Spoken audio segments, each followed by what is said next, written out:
So I just got done watching episode 4 of season 3 of House of the Dragon, titled Tumbleton.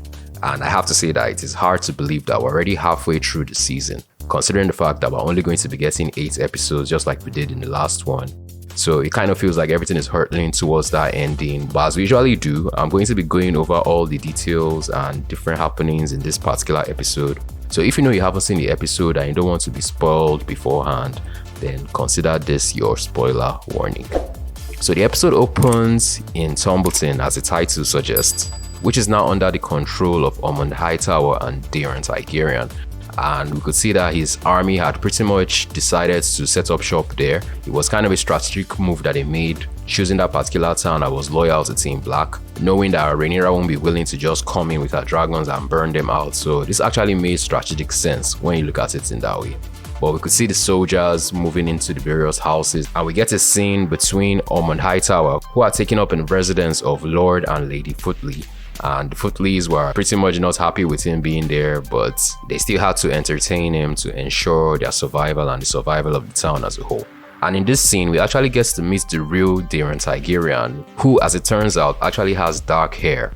But from the get-go, you could tell the kind of relationship he has with Aemond, not only functioning as his guardian, but somebody that he actually looks up to, respects, and in a way is afraid of, like he serves him. More of this was doled out over the course of the episode, but this was something I picked up on from the very first scene.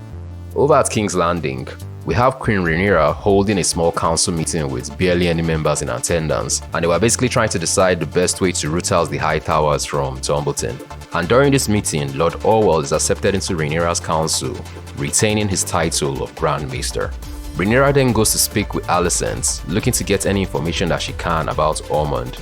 And in this scene, we actually get to learn more about Daeron as well, as we find out that it was actually her decision to send him over to Old Town to be raised as a proper High Tower, having already given King Viserys 3 Targaryen children. Then we have another scene at King's Landing between Alan and Lord Corlys, with Alan informing Lord Corlys that he was being summoned by Rhaenyra, wondering why he wasn't in attendance of the last small council meeting. But it is clear that Lord Corlys was still very much embittered from their last encounter, and he informs Alan that he instead wishes to go out and root out the remaining Triarchy fighters still loitering about in Westeros.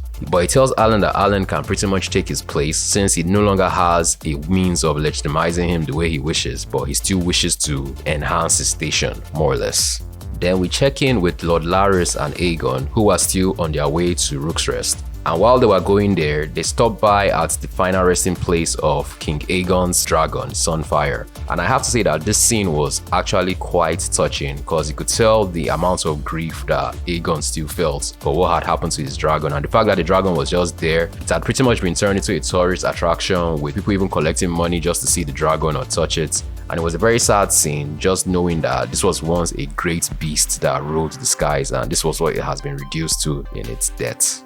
Over at Harrenhal, Criston Cole and Sir Gawain finally arrive with their garrison of guards, getting there to see the destruction already wrought by Aemond and Vhagar. But when they question the witch Alice about the whereabouts of Aemond, she informs them that they were no longer there, but even more importantly, they get word that Rhaenyra had taken over King's Landing. And this pretty much throws a spanner in their gears, as they are more or less forced to re-examine their mission. But Criston Cole still seems adamant on fighting that war even in the absence of Aemond, and he rejects Gawain's suggestion for them to head over to Tumbleton to meet with Aemond and shore up their forces together, instead deciding to stay there to fight the Rivermen as best as they could.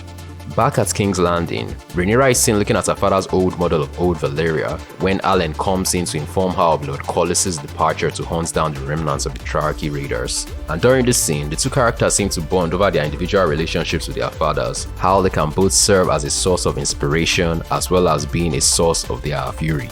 Elsewhere, Aegon and Lord Larys finally arrive at Rook's Rest, where we finally see the full extent of the battle that was fought there last season, and you could even still see the slain dragon, Meleys, lying there in plain sight, as life pretty much just continued around this after that fraught battle that was fought. So the plan here was for them to blend in while Lord Larys tries to secure safe passage for them to Pentos as they originally intended. And Aegon was clearly struggling to blend in because he still saw all the people as his subjects basically. These were the men that were supposed to be serving him while he was king. So it was a bit jarring for him to have to act subservient and even try and do some menial jobs while they were there. Over at Stumbleton, one of the soldiers attempts to have his way with Sahil's wife, which leads to a ruckus, and he's eventually brought forward before Ormond for punishment. And Ormond actually goes ahead to mete out some just punishments, but as we'll learn later on, he's not as just as it might initially appear. This is particularly evident when Ormond is later shown receiving a raven from Harrenhal, informing him that Aemond won't be coming there on Vhagar to shore up their forces. And you could see him really going into a violent outburst, and based on the way that Daeron responded to this, it was clear that this was a frequent occurrence, and it was quite obvious that this was the dynamic of their relationship, with Daeron pretty much walking on eggshells around him. Then we get a scene in King's Landing where Hugh requests from Rhaenyra that he should be sent to Tumbleton instead, since he had a personal stake in the matter and really wanted to ensure the survival and well-being of his wife. And Rhaenyra agrees that him and Ulf can take turns watching over the town as well as each other's backs. Ulf also approaches Rhaenyra with some requests of his own, basically asking for favors for his drinking buddies from the taverns. Rhaenyra expressly forbids him from ever returning there, saying that he was pretty much the property of the crown right now and every action he takes needs to be in consideration of that. But Ulf also informs her about a growing resistance among the people in King's Landing, and it was clear that Rhaenyra was quite bothered by this, and she asks that the City Watch move in to investigate and nip this in the bud as quickly as possible. Then we get a scene between Daemon and Lady Jane at the Vale, where Daemon had come to request for a tribute for Queen Rhaenyra. Before he could leave with the gold, his dragon Caraxes seems to sense there was something about at the Vale, and he takes him to a cave where he encounters his daughter Rhaena and Sheep Stealer. And Rhaena refuses to leave her newfound dragon behind, choosing instead to stay in exile rather than return to Pentos where she was supposed to be presently. But when Daemon returns to King's Landing with the gold, it was also with the head of the supposed rider of Sheep Stealer.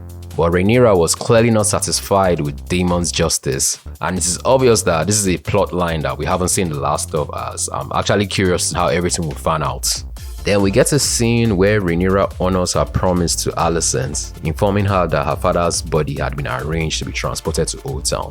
And it's also revealed that Elena might actually be pregnant, which, if this is the case, will actually have ramifications for the future of the baby, considering the fact that any further sons will be deemed a threat to Rhaenyra's claim to the throne.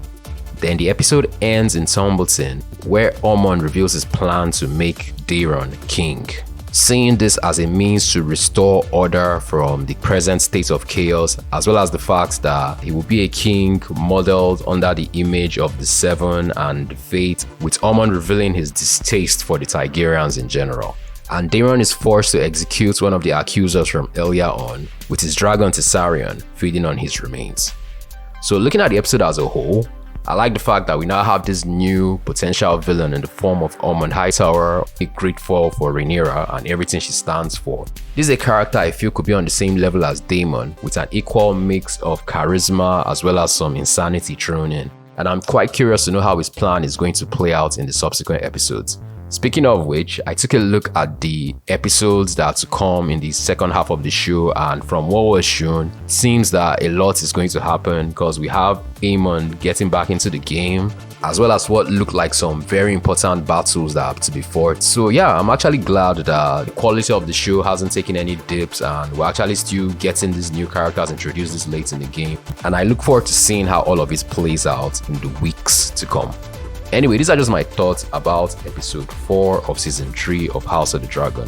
What did you think about the episode? Are you a fan of Ormond Hightower, or is he a bit too much for you? Let me know in the comment section down below. Don't forget to like this video if you enjoyed watching this discussion, and to subscribe to the channel with notifications turned on if you'd like to see more discussions like this in the future. And until the next one, this is Michael, signing off.